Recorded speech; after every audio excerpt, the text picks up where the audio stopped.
ಭಾಗ್ಯಶ್ರೀ ರಜಪೂತ್ ಅಂತ ನಾವೆಲ್ಲ ಬಿಜಾಪುರ ಒಳಗೆ ಅಗ್ರಿ ಪ್ರಾಕ್ಟಿಕಲ್ ಎಕ್ಸಾಮ್ ಬರ್ದಿದ್ವಿ. ನಾವು ಎಲ್ಲ ಕಷ್ಟಪಟ್ಟು ಓದಿದ್ವಿ ಬರ್ದಿದ್ವಿ. ನಾವು ನಮ್ದಂದ್ರೆ ನಮ್ಮ ಪಪ್ಪ ಎಲ್ಲ ರೈತರು ಅದಾರ. ಅದ್ರ ಸಂಬಂಧ ನಾವು 50% ಕೋಟಾ ಸಿಗ್ತದೆ ಅಂತೇಳಿ ಎಲ್ಲರೂ ಅಗ್ರಿ ಪ್ರಾಕ್ಟಿಕಲ್ ಎಕ್ಸಾಮ್ ಬರ್ದಿದ್ವಿ. ಟೋಟಲಿ ಬಿಜಾಪುರ ಒಳಗೆ 2500 ಜನ ಬರ್ದಿದ್ವಿ. ಆದ್ರೆ ಹಿರಿಯೂರಿಗೆ ಕಂಪೇರ್ ಮಾಡಿದ್ರೆ ಬಿಜಾಪುರ ರಿಸಲ್ಟ್ ಒಳಗೆ ಯಾರು ಔಟ್ ಆಫ್ ಔಟ್ ಇದ್ದಿದ್ದಿಲ್ಲ. ಹಿರಿಯೂರ್ದವ್ರು ಔಟ್ ಆಫ್ ಔಟ್ 74 ಜನ ತೊಗೊಂಡಾರ. ಸೊ ನಮ್ಗೆ ಅಲ್ಲಿ ಮೋಸ ಆಗೈತೆ ಅಂತ ಕನ್ಫರ್ಮ್ ಆಗಿ ಗೊತ್ತಾಯ್ತು. ಯಾಕಂದ್ರೆ ಎಲ್ಲ ಎಕ್ಸಾಮು ಟಫ್, ಎಲ್ಲ ಡಿಸ್ಟ್ರಿಕ್ಟ್ ಒಳಗೂ ಟಫ್ ತೆಗ್ದಾರ. ಹಿರಿಯೂರ್ದಾಗ ಅಷ್ಟೇ ಈಸಿ ತೆಗ್ದಿದ್ಕೆ ಎಷ್ಟೋ ಜನಕ್ಕೆ ರೈತರ ಮಕ್ಕಳಿಗೆ ಮೋಸ ಆಗೈತಿ. ನಾವು ಅಗ್ರಿ ಮಾಡ್ಬೇಕಂತೇಳಿ ಡ್ರೀಮ್ಸ್ ಇಟ್ಕೊಂಡು ಕುಂತಿದ್ವಿ. ಹಿಂಗಾದ್ರೆ ನಮ್ದು ಎಲ್ಲ ಭಾಳ ಹೈರಾಣ ಆಗ್ತೈತಿ. ಸೊ ರೈತರ ಮಕ್ಕಳಿಗೆ ಭಾಳ ಅನ್ಯಾಯ ಆಗತೈತಿ. ನಾವೆಲ್ಲ ಕಷ್ಟಪಟ್ಟು ಓದಿ ಎಂಟ್ರೆನ್ಸ್ ಎಕ್ಸಾಮ್ ಬರೆದ್ವಿ. ಆಮೇಲೆ ರಿಸಲ್ಟ್ ಮೇ 10ಕ್ಕೆ ಬರ್ದಿದ್ವಿ. ನಾವು ಮೇ 12, 13ಕ್ಕೆ ಹಾಗೆ ಗೊತ್ತಾಗ್ಬಿಟ್ಟು ನಮ್ಗೆ ಹಿರಿಯೂರೊಳಗೆ ಹಿಂಗೆ ರಿಸಲ್ಟ್ ಬಂದಿಂದ ಗೊತ್ತಾಯ್ತು. ಸೊ ಮನ್ಯಾಗೆಲ್ಲ ಭಾಳ ಬೇಜಾರಾದ್ರೆ ಹಿರಿಯೂರ್ದಾಗ ಹಿಂಗಾಗೈತಿ. ನಾವೆಲ್ಲ ಭಾಳ ಕಷ್ಟಪಟ್ಟು ಓದಿ ಮಾಡಿದ್ವಿ. ಸೊ ನಮಗೆ ಹಿರಿಯೂರ್ದಾಗ ಎಕ್ಸಾಮ್ ಇಡಬೇಕು. ಯಾಕಂದ್ರೆ ಅಲ್ಲಿ ಮೋಸ ಆಗೈತೆ ಅನ್ನೋದು ಕನ್ಫರ್ಮ್ ಆಗೈತಿ. ಈಗ ಟೋಟಲಿ ಹಿರಿಯೂರ್ದಾಗೆ 1500 ಜನ ಹಿಂಗೆ ಅವರೇ 190+ ಅದಾರಂದ್ರೆ ನಾವು ಹೆಂಗೆ ಮಾಡೋದು ಮುಂದೆ? ಎಲ್ಲ ಅವ್ರ ಕಡೆನೇ ಸೀಟ್ ಹೋಗ್ತಾವೆ. ನಾವು ಅದ್ರ ಸಂಬಂಧ ವೇಟ್ ಮಾಡತ್ತಿದ್ವಿ. ಅಗ್ರಿ ಮಾಡ್ಬೇಕಂತೇಳಿ ಎಕ್ಸಾಮ್ ಬರೋದು ವೇಟ್ ಮಾಡತ್ತಿದ್ವಿ. ಅಲ್ಲಿ ಭಾಳ ಮೋಸ ಆಗಿದ್ದ ಸಂಬಂಧ ನಮ್ಮ ಮನೆಯಾಗೆಲ್ಲ ಹಿಂಗೆ ಬೇಜಾರಾಗಿ ಹೆಂಗೆ ಮಾಡ್ತೀರಿ ಅಂತ ಅನ್ನಕತ್ತಾರ. ಸೊ ಅಲ್ಲಿ ಎಕ್ಸಾಮ್ ಆಗಲೇಬೇಕು. ನಾವೆಲ್ಲ ಅದಕ್ಕೆ ಸರ್ಕಾರ ಗೊತ್ತಾಗ್ಲೇಬೇಕಾ. ಅದ್ರ ಸಂಬಂಧ ನಾವು ಇಷ್ಟೆಲ್ಲ ಕಷ್ಟಪಡತ್ತೀವಿ. ಸೊ ಅಲ್ಲಿ ಎಷ್ಟಾದ್ರೂ ಎಕ್ಸಾಮ್ ಮಾಡಬೇಕಲ್ಲಿ. ಎಕ್ಸಾಮ್ ಬರ್ದಿದ್ದು ಹಿರಿಯೂರ್ದಾಗ ಬರ್ದಿರೋ ಎಲ್ಲಿ ಬರ್ದಿರೋ? ಇಲ್ಲಿ ನಾವು ಬಿಜಾಪುರದಾಗ ಬರ್ದಿದ್ವಿ ಎಕ್ಸಾಮ್. ನಮ್ದು ಹಂಗೆ ಕಂಪೇರ್ ಮಾಡಿದ್ರೆ ಹಿರಿಯೂರ್ದಾಗ ಕ್ವಶನ್ ಪೇಪರ್ ಭಾಳ ಈಸಿ ಇತ್ತಂತಾರ. ಬಿಜಾಪುರದಾಗ ಅಂತೂ ಟಫ್ ಇತ್ತು. ಆಲ್ಮೋಸ್ಟ್ ಎಲ್ಲ ಡಿಸ್ಟ್ರಿಕ್ಟ್ ಒಳಗೂ ಕ್ವಶನ್ ಪೇಪರ್ ಟಫ್ ಇತ್ತು. ಅಲ್ಲಿ ಅಷ್ಟೇ ಈಸಿ ಬಂದಿತ್ತಂದ್ರೆ ರೈತರ ಮಕ್ಕಳಿಗೆಲ್ಲ ಮೋಸ ಆಗ್ತೈತಲ್ಲ. ಅದ್ರ ಸಂಬಂಧ ಹೇಳತ್ತಿದ್ವಿ. ಹಂಗಾಗಿ ಕ್ವಶನ್ ಪೇಪರ್ ಏನು ಆ ಕಾಲೇಜ್ ತೆಗಿತಾರೋ ಗೌರ್ಮೆಂಟ್ ತೆಗಿತಾರೋ ಕ್ವಶನ್ ಪೇಪರ್? ಕಾಲೇಜ್ದವ್ರು ತೆಗಿತಾರ. ಅಲ್ಲೆಲ್ಲಿ ಅಂದ್ರೆ ಡಿಸ್ಟ್ರಿಕ್ಟ್ ವೈಸ್ ಕಾಲೇಜ್ದವ್ರು ತೆಗಿತಾರ. ಬೇರೆ ಬೇರೆ ಕ್ವಶನ್ ಪೇಪರ್ ಇರ್ತೈತ್ರಿ. ಅಲ್ಲೆಲ್ಲಿ ಬೇರೆ ಬೇರೆ ಕ್ವಶನ್ ಪೇಪರ್. ಹಿರಿಯೂರು ಯಾವ ಜಿಲ್ಲಾದಾಗ ಬರ್ತದೆ? ಚಿತ್ರದುರ್ಗ ಡಿಸ್ಟ್ರಿಕ್ಟ್ ಒಳಗೆ ಬರ್ತೈತ್ರಿ. ಸೊ ನಾವೆಲ್ಲ ನಮಗೂ ನಾನೇ ಆಗತೈತಿ. ನಾವೆಲ್ಲ ಹೋರಾಡತ್ತೀವಿ. ಸರ್ಕಾರದವ್ರಿಗೆ ಕೇಳ್ಕೊತೀವಿ, ನಮ್ಮ ಸೀಟ್ ನಮಗೆ ಎಷ್ಟಾದ್ರೂ ಬರೋಬೇಕಲ್ಲ. ಕಷ್ಟಪಟ್ಟು ಓದಿದ್ಕೊಂಡು ಸಾರ್ಥಕ ಆಗಬೇಕಲ್ಲ. ಭಾಗ್ಯಶ್ರೀ ರಜಪೂತ್ ಅಂತ ನನ್ನ ಹೆಸರು. ನಾವು ಟೋಟಲಿ ಬಿಜಾಪುರ ಒಳಗೆ 2500 ಜನ ಬರ್ದಿವಿ. ಅಂದ್ರೆ ನಮಗೂ ಎಲ್ಲ ಸೀಟು ಹಿರಿಯೂರ್ಗೆ ಹೋದ್ರೆ ಉಳ್ದೋರೆಲ್ಲ ಹೆಂಗೆ ಮಾಡ್ಬೇಕು ನಾವು ಅಂತ. ನಮ್ದೆಲ್ಲ 172 ಹಿಂಗಾಗೈತಿ. ಅಂದ್ರೆ ಕ್ವಶನ್ ಪೇಪರ್ ಟಫ್ ಇತ್ತಂತ ನಾವು ಅಂತೀವಿ. ಅವರೆಲ್ಲ ಈಸಿ ಇತ್ತು. ನಮ್ದೆಲ್ಲ ಔಟ್ ಆಫ್ ಔಟ್ ಆಗೈತಿ ಅಂತ ಅವ್ರು ಅನ್ನತ್ತಾರ. ನನ್ನ ಹೆಸರು ಸೌಂದರ್ಯ ಜಾಲಗೇರಿ. ನಾ ಬಿಜಾಪುರ ಒಳಗೆ ಅಗ್ರಿ ಎಂಟ್ರೆನ್ಸ್ ಎಕ್ಸಾಮ್ ಬರ್ದೀವಿ. ಅದ್ರೊಳಗೆ ರಿಸಲ್ಟು ಎಲ್ಲ ಬಿಟ್ಟಾರ. 17 ಸೆಂಟರ್ ಟೋಟಲ್ ಎಲ್ಲ 17 ಸೆಂಟರ್ ಎಕ್ಸಾಮ್ ಬರ್ದಾರ. ಅದ್ರೊಳಗೆ ನಾವು ಬಿಜಾಪುರ ಒಳಗೆ ಒಂದು ಔಟ್ ಆಫ್ ಔಟ್ ಆಗಿಲ್ಲ. ಟೋಟಲ್ 50 ಕ್ವಶನ್ ಇರ್ತಾವೆ. 200 ಮಾರ್ಕ್ಸ್. ಒಂದು ಕ್ವಶನ್ 4 ಮಾರ್ಕ್ಸ್ ಇರ್ತಾವೆ. 200 ಯಾವ ಒಬ್ಬ ವಿದ್ಯಾರ್ಥಿನೂ ತೊಗೊಂಡಿಲ್ಲ. ಅದೇ ಹಿರಿಯೂರು ಸೆಂಟರ್ ನಾವೆಲ್ಲ ಸೆಂಟರ್ದವರು ರಿಸಲ್ಟ್ ನೋಡಿದ್ರೆ ಅಲ್ಲಿ 74 ಜನ ಔಟ್ ಆಫ್ ಔಟ್ ತೊಗೊಂಡಾರ. ನಮ್ಗೆ ಅನಿಸ್ತೈತಿ ಕ್ವಶನ್ ಪೇಪರ್ ಹಂಗಿತ್ತೇನು, ನಾವು ಸ್ಟಡಿ ಕಡಿಮೆ ಮಾಡಿವೇನು ಅಂತೇಳಿ ನಮ್ಗೆ ಅನಿಸ್ತದೆ. ಆದ್ರೆ ನಾವು ಸ್ಟಡಿ ಪೂರ್ತಕ್ಕೆ ಏನೂ ಕಡಿಮೆ ಇಲ್ಲ. ನಾವು ಎಲ್ಲನೂ ಮಾಡೀವಿ. ಎಲ್ಲ ಕಡೆ ಹೋಗಿ ಎಲ್ಲ ಥರ ಏನೇನು ಅದಕ್ಕೆ ಏನೇನು ಪ್ರಿಪ್ರೇಷನ್ ಬೇಕು ಎಲ್ಲ ಮಾಡೀವಿ. ಆದ್ರೂ ಅಲ್ಲಿ ಎಕ್ಸಾಮ್ ಮುಗಿದು ಬರೋಣ ಎಲ್ಲ ಕಡೆ ಹಾಗೆ ಐತೇನೋ ಅನ್ನೋ ನಂಬಿಕೆ ಮ್ಯಾಗ ರಿಸಲ್ಟ್ ಬರಲಿ ಅಂತೇಳಿ ಕುಂತಿದ್ವಿ. ಅದೇ ಎಲ್ಲ ಸೆಂಟರ್ ಎಕ್ಸಾಮ್ ನೋಡಿದ್ರೆ 31 ಜನ 16 ಸೆಂಟರ್ ಕಂಪೇರ್ ಮಾಡಿದ್ರೆ ಔಟ್ ಆಫ್ ಔಟ್ 21 ಜನ ಅಷ್ಟೇ ತೊಗೊಂಡಾರ. ಅದೇ ಹಿರಿಯೂರನ್ನು ನೋಡಿದ್ರೆ 74 ಜನ ಔಟ್ ಆಫ್ ಔಟ್ ತೊಗೊಂಡಾರ. ನಮಗೆ ಅನ್ಸಾತೈತಿ ಅಲ್ಲಿ ಏನಾರ ಆಗಿರ್ಬೋದೇನು. ಮತ್ತು 196 190+ ಅಲ್ಲೇ ತೊಗೊಂಡಾರ. ಅದಕ್ಕೆ ನಮ್ಗೇನು ಅನ್ಸಾತೈತಿ, ಈಗ ಒಟ್ಟು ಸೆಂಟರ್ದು ಕೌಂಟ್ ಮಾಡಿದ್ರೆ 170+ ಅಲ್ಲಿ 1500 ಜನ ಮ್ಯಾಗ ಅದಾರ.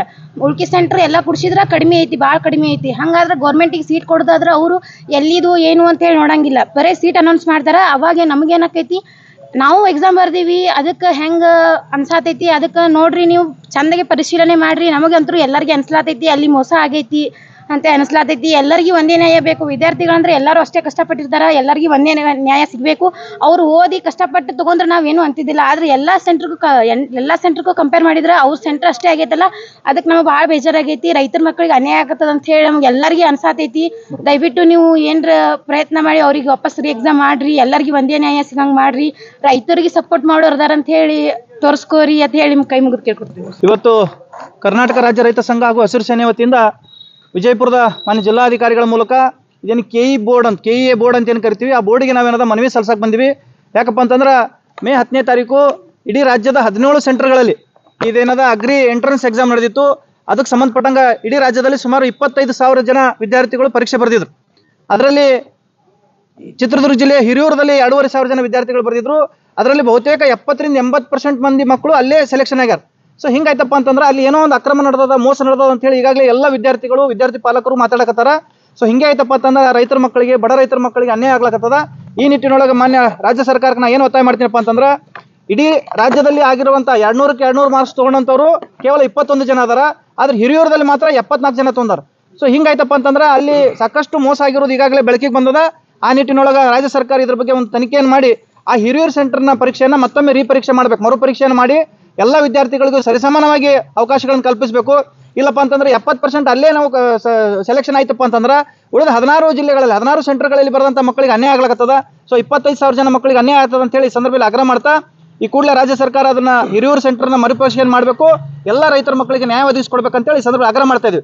ಇದು ವಿಜಯಪುರ ಜಿಲ್ಲೆಯಿಂದ ಪ್ರಾರಂಭವಾದಂಥ ಒಂದು ಹೋರಾಟ ಕೇವಲ ಇಲ್ಲಿಗೆ ಮುಗಿಯಂಗಿಲ್ಲ.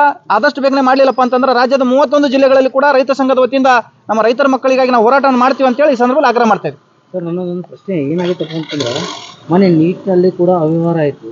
ಈ ರಾಜ್ಯ ಸರ್ಕಾರದಿಂದ ನಡೆಯುವಂಥ ಎಕ್ಸಾಮ್ಗಳು ಯಾಕೆ ಹಣ ಇದ್ದವ್ರು ಅಷ್ಟೇ ಒಂದು ನೌಕರಿ ಹಿಡಿಬೇಕು, ಬಡವ್ರ ಮಕ್ಕಳು ಹಿಡಿಬಾರ್ದು ಅಂತ ಇದಕ್ಕೆ ನೀವು ರೈತ ನಾಯಕರಾಗಿ ಏನು ಹೇಳಕ್ಕೆ ಇಷ್ಟಪಡ್ತೀವಿ ಸರ್? ಈಗ ತಮಗೆಲ್ಲ ಗೊತ್ತಿರೋ ಹಾಗೆ ಇತ್ತೀಚೆಗೆ ಮಾಧ್ಯಮದಲ್ಲಿ ಪ್ರತಿ ಪರೀಕ್ಷೆಗಳು ಇದೇ ರೀತಿ ಆಗ್ಲಾಗತ್ತವ. KPSC ತಗೋರಿ, ಇತ್ತೀಚೆಗೆ ನೀಟ್ ತಗೋರಿ, ಇಸದ ಅಗ್ರಿದು. ಹಿಂಗಾಯ್ತಪ್ಪ ಅಂತಂದ್ರೆ ಆಡಳಿತ ಎಲ್ಲೋ ಒಂದ್ ಕಡೆ ದಾರಿ ತಪ್ಪಲಕತ್ತದ ಅಂತ ಹೇಳಿ ನಮ್ಗೆ ಅನಿಸ್ಲಾಕತ್ತದ. ಯಾಕಂತಂದ್ರೆ ಕೇವಲ ಹಣ ಇದ್ದವ್ರ ಪರವಾಗಿ ಅಥವಾ ಬಲಿಷ್ಠ ಇದ್ದವ್ರ ಪರವಾಗಿ ಕೆಲಸ ಮಾಡ್ಕೊತ ಹೋಯ್ತಪ್ಪ ಅಂತಂದ್ರೆ ಇಲ್ಲಿ ಸಂವಿಧಾನಕ್ಕೆ ಹಕ್ಕುಗಳು ಯಾರಿಗೂ ಸಿಗಂಗಿಲ್ಲ. ಆ ನಿಟ್ಟಿನೊಳಗೆ ಎಲ್ಲರಿಗೆ ಸರಿಸಮಾನವಾದಂಥ ಹಕ್ಕುಗಳು ಸಿಗ್ಬೇಕಪ್ಪ ಅಂತಂದ್ರೆ ಪರೀಕ್ಷೆಯಲ್ಲಿ ಪಾರದರ್ಶಕತೆ ಇರಬೇಕು ಮತ್ತು ಯಾವುದೂ ಕೂಡ ಮೋಸ ಆಲಾರ್ದಂಗೆ ನೋಡ್ಕೊಳ್ಬಾರ್ದಂಥ ಜವಾಬ್ದಾರಿ ಸಂಬಂಧಪಟ್ಟ ಇಲಾಖೆಯವ್ರದ್ದು ಇರ್ತದೆ. ಆದ್ರೆ ಅವ್ರು ಎಲ್ಲಿ ಹಣ ಪಡೆದು ಈ ರೀತಿ ಮೋಸ ಮಾಡ್ಲಕತ್ತಾರ ಅಂತೇಳಿ ಬೆಳಕಿಗೆ ಬಂದರೂ ಕೂಡ ಈಗಾಗಲೇ ಹೈಕೋರ್ಟ್, ಸುಪ್ರೀಂ ಕೋರ್ಟ್ನ ಕೇಸ್ ನಡೆದ್ರು ಕೂಡ ಯಾವುದೂ ಇತ್ಯರ್ಥಕ್ಕೆ ಆಗಲಾಗದ. ಆ ನಿಟ್ಟಿನೊಳಗೆ ಆದಷ್ಟು ಬೇಗನೆ ಇದು ಒಂದು ತಕ್ಕ ಶಿಕ್ಷೆ ಆಗಬೇಕು ಮತ್ತು ಸರ್ಕಾರ ಇದ್ರ ಬಗ್ಗೆ ಎಚ್ಚೆತ್ತುಕೊಳ್ಬೇಕಂತೇಳಿ ರಾಜ್ಯ ಮತ್ತು ಕೇಂದ್ರ ಸರ್ಕಾರ ಇಬ್ಬರಿಗೆ ನಾನು ಏನದ ಆಗ್ರಹ ಮಾಡ್ತಾ ಇದ್ದೀನಿ. ಸರ್, ನೀಟ್ ಎಕ್ಸಾಮ್ದು ಒಂದು ಕ್ವಶನ್ ಪೇಪರ್ 15 ಲಕ್ಷ ರೂಪಾಯಿಗೆ ಮಾರಾಟ ಆಗ್ತದೆ. ಹಣ ಉಳ್ಳವ್ರು ತಗೋತಾರೆ, ಬಡವ್ರ ಮಕ್ಕಳು ಏನು ಮಾಡೋದು? ಇದೇ ಸರ್, ಇದೇ ಬಡವ್ರ ಮಕ್ಕಳು ಸಾಯ್ಬೇಕನ್ನೋದೇ ಒಂದು ಇವ್ರದ್ದು ವ್ಯವಸ್ಥೆ ಐತಿ. ಯಾಕಂದ್ರೆ ಕೇವಲ ಹಣ ಇದ್ದವರಿಗೆ ಬದುಕೋದು ಪರಿಸ್ಥಿತಿ ಆಗೈತಿ ಇವತ್ತ. 15 ಲಕ್ಷ ರೂಪಾಯಿ ಯಾವ ಬಡವ್ರ ಮಕ್ಕಳು ಬಳಿ ಇರಂಗಿಲ್ಲ. ಎಲ್ಲರೂ ಕೂಡ BPL ಕಾರ್ಡ್ ಇದ್ದವ್ರು ಇದೀವಿ, ನಾವು ಬಡತನ ರೇಖೆಗಿಂತ ಕೆಳಗಿದ್ದವ್ರು ಇದೀವಿ. ಹಿಂಗಾಯ್ತಪ್ಪ ಅಂತಂದ್ರೆ ಮೊದಲೇದಾಗಿ ಸರ್ಕಾರಗಳು ಹುದ್ದೆಗಳನ್ನು ಭರ್ತಿ ಮಾಡ್ಕೊಳಕತ್ತಿಲ್ಲ. ಕೇವಲ ಕರೆದಂಥ 200-300 ಹುದ್ದೆಗಳಲ್ಲಿ ಸಾಕಷ್ಟು ಮೋಸ ಆಯ್ತಪ್ಪ ಅಂತಂದ್ರೆ ಮುಂದಿನ ದಿನಮಾನದಾಗ ಸರ್ಕಾರದ ಮೇಲೆ ಮತ್ತು ಏನೋ ನೌಕರಿ ಮಾಡೋದ್ರ ಮೇಲೆ ಯಾರಿಗೂ ಕೂಡ ನಂಬಿಕೆ ಉರ್ಲಾರ್ದಂಗೆ ಆಗ್ತದ. ಹಂಗಾಯ್ತಪ್ಪ ಅಂತಂದ್ರೆ ಇವ್ರು ಯಾವುದೂ ಕೂಡ ಇನ್ನು ಮುಂದೆ ಕಾಲ್ಫಾರ್ ಮಾಡಬಾರ್ದು ಅಂತೇಳಿ ಈ ಸಂದರ್ಭದಲ್ಲಿ ಅವ್ರನ್ನ ಆಗ್ರಹ ಮಾಡ್ತೇನೆ. ಇಲ್ಲ, ಮಾನ್ಯ ಜಿಲ್ಲಾಧಿಕಾರಿಗಳ ಮೂಲಕ ಸಂಬಂಧಪಟ್ಟ ಅಧಿಕಾರಿಗಳಿಗೆ ನಾವೇನಾದ್ರು ಮನವಿ ಸಲ್ಲಿಸಿವಿ. ಈ ಹಿರಿಯೂರದೊಳಗಾದಂಥ ಏನೋ ಮೋಸ ಐತಿ, ಅದನ್ನು ತನಿಖೆ ಆಗಬೇಕು ಮತ್ತು ಅಲ್ಲಿ ಮರುಪರೀಕ್ಷೆ ಮಾಡ್ಬೇಕಂತೇಳಿ ಮಾನ್ಯ ಜಿಲ್ಲಾಧಿಕಾರಿಗಳ ಮೂಲಕ ಅವ್ರಿಗೆ ಆಗ್ರಹ ಮಾಡ್ತಾ ಇದ್ದೀನಿ. ಅಲ್ಲ, ಈಗ ಆಲ್ಮೋಸ್ಟ್ ಎಲ್ಲ ಕಡೆನೂ CC ಕ್ಯಾಮ್ರಾ ಅದಾವ ಒಂದು. ಆಮೇಲೆ ತಮಗೆಲ್ಲ ಗಮನಕ್ಕೆ ಗೊತ್ತಿರಬೇಕು, ಈ 17 ಸೆಂಟರ್ದಲ್ಲಿ ಆಯಾ ಜಿಲ್ಲಾ, ಈಗ ವಿಜಯಪುರದಲ್ಲಿ ಬರೆಯುವಂಥ ಮಕ್ಕಳು ವಿಜಯಪುರ ತಾಲೂಕಿನಲ್ಲಿ ಇರುವಂಥ ಮಕ್ಕಳು ಬಂದು ವಿಜಯಪುರದಲ್ಲಿ ಬರೀತಾರೆ.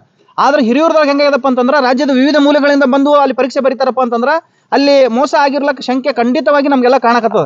ಯಾಕಂತಂದ್ರೆ ಅಲ್ಲಿ ಹಿರಿಯೂರದೊಳಗೆ, ಚಿತ್ರದುರ್ಗ ಜಿಲ್ಲೆಯೊಳಗೆ ಇಲ್ಲಿ ಬಿಜಾಪುರದಿಂದ ಹೋಗ್ಯಾರ, ಬೆಳಗಾವಿದಿಂದ ಬಂದಾರ, ಬೆಂಗಳೂರಿಂದ ಬಂದಾರ, ಮೈಸೂರಿಂದ ಬಂದು ವಿದ್ಯಾರ್ಥಿಗಳು ಬರೀತಾರಪ್ಪ ಅಂತಂದ್ರೆ ಅಲ್ಲಿ ಏನೋ ಒಂದು ಅವ್ಯವಹಾರ ನಡೆದದ.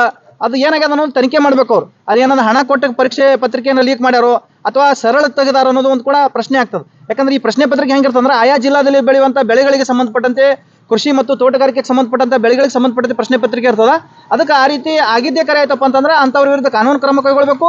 ಆ ಮತ್ತೊಮ್ಮೆ ಮರುಪರೀಕ್ಷೆ ಮಾಡಿ ಆ 2,500 ಮಕ್ಕಳಿಂದ ಮತ್ತೆ ಪರೀಕ್ಷೆ ಬರೆಸಬೇಕು. ಅಂದಾಗ ಮಾತ್ರ ರಾಜ್ಯದ 25,000 ಮಕ್ಕಳಿಗೆ ನ್ಯಾಯ ಕೊಡಿಸಂಗ ಆಗ್ತದೆ ಅಂತ ಹೇಳಿ ನಾನು ಹೇಳ್ತೇನೆ. ಸಂಗಮೇಶ್ ಸಗರ್ ಅಂತೇಳಿ, ಕರ್ನಾಟಕ ರಾಜ್ಯ ರೈತ ಸಂಘ ಶಿರ್ಷಣೆ, ವಿಜಯಪುರ ಜಿಲ್ಲಾಧ್ಯಕ್ಷ. 10ನೇ ತಾರೀಕಿಗೆ ಕರ್ನಾಟಕದಲ್ಲಿ ನಡೆದಂಥ ಎಂಟ್ರೆನ್ಸ್ ಎಕ್ಸಾಮ್, BSc ಅಗ್ರಿಗೆ ಎಂಟ್ರೆನ್ಸ್ ಎಕ್ಸಾಮ್ ನಡೆದಿದೆ. ಈ ಎಕ್ಸಾಮ್ಗಳನ್ನು ನೋಡಿದರೆ ಇವತ್ತಿನ ಯುವ ಪೀಳಿಗೆ ಈ ಕಾರ್ಯಾಂಗ ಮತ್ತು ಶಾಸಕನ ಮೇಲೆ ಸಂಪೂರ್ಣವಾದ ನಂಬಿಕೆಯನ್ನು ಕಳ್ಕೊಂಡ್ಬಿಟ್ಟಿದ್ದಾರೆ. ಯಾಕಪ್ಪ ಅಂದರೆ ಎಲ್ಲ ಮೊನ್ನೆ ನೀಟ್ನಲ್ಲಿ ಕ್ವಶನ್ ಪೇಪರ್ ಔಟ್ ಆಯಿತು, ಮತ್ತು ಇವತ್ತು BSc ಅಗ್ರಿದೇನು ಎಂಟ್ರೆನ್ಸ್ ಎಕ್ಸಾಮ್ ಇದೆ ಇದರಲ್ಲಿ ಕೂಡ ಇವತ್ತು ಅವ್ಯವಹಾರ ಆಗಿದೆ.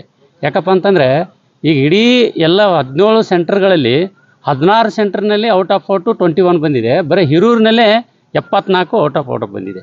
ಇದು ಖಂಡಿತ ಎಲ್ಲರಿಗೂ ಗೊತ್ತಾಗಿದೆ ಇಲ್ಲಿ ಅಕ್ರಮ ನಡೆದಿದೆ ಅಂತೇಳಿ.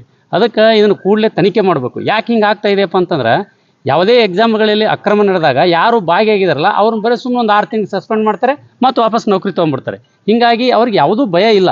ಹೆಂಗೆ ಅಧಿಕಾರಿಗಳಿಗೆ ಮತ್ತು ಕೆಲವು ವ್ಯಕ್ತಿಗಳಿಗೆ ಹೆಂಗಾಗ್ಬಿಟ್ಟಿದೆಪ್ಪ ಅಂತಂದ್ರೆ ಏನಾಗಲ್ಲ, ಇವತ್ತು ಅಕ್ರಮ ಮಾಡಿದ್ವಿ, 1 ಕೋಟಿ ರೂಪಾಯಿ ಮಾಡ್ಕೊಂಡಿದ್ವಿ, ಭಾಳ 6 ತಿಂಗಳಪ್ಪ ಅಂದ್ರೆ ನಮ್ಮ ಪಗಾರ ಇಟ್ಟಿರೋದು 1 ಲಕ್ಷ ಇತ್ತು, ಅದೇ 6 ಲಕ್ಷ ಆಗುತ್ತೆ, ಇದರಿಂದ ನಾವು ಗಳಿಕೆ ಆಗುತ್ತೆ ಅನ್ನುವಂಥದ್ದು ಭಾವನೆ ಇದೆ. ಅದಕ್ಕೆ ನಾವು ಹೇಳ್ತಾ ಇದ್ದೀವಿ ಕಟ್ಟುನಿಟ್ಟಿನ ಕ್ರಮ ಆಗಬೇಕು. ಯಾರು ಅಕ್ರಮದಲ್ಲಿ ಭಾಗಿಯಾಗಿರ್ತಾರೆ ಪರ್ಮನೆಂಟಾಗಿ ಅವ್ರ ನೌಕರಿಯಿಂದ ತೆಗೆದು ಹಾಕಬೇಕು. ಅಂದಾಗ ಮಾತ್ರ ಇಂಥ ಅಕ್ರಮಗಳನ್ನು ಮಾಡಲಿಕ್ಕೆ ಹೆದರ್ತಾರೆ ಮತ್ತು ಅವ್ರಿಗೆ ಕಠಿಣವಾದಂಥ ಶಿಕ್ಷೆಯನ್ನು ಒದಗಿಸುವಂಥ ಕಾನೂನನ್ನು ಈ ರಾಜ್ಯದಲ್ಲಿ, ಈ ದೇಶದಲ್ಲಿ ಜಾರಿಗೆ ತಂದರೆ ಇಂಥ ಅಕ್ರಮಗಳು ಕಡಿಮೆ ಆಗ್ತವೆ ಅನ್ನೋಂಥ ಮಾತನ್ನು ಹೇಳಕ್ಕೆ ಬಯಸ್ತಾ ಇದ್ದೇನೆ. ಶಾಂತಗೌಡ ಪಾಟೀಲ್ ನಡಳಿ.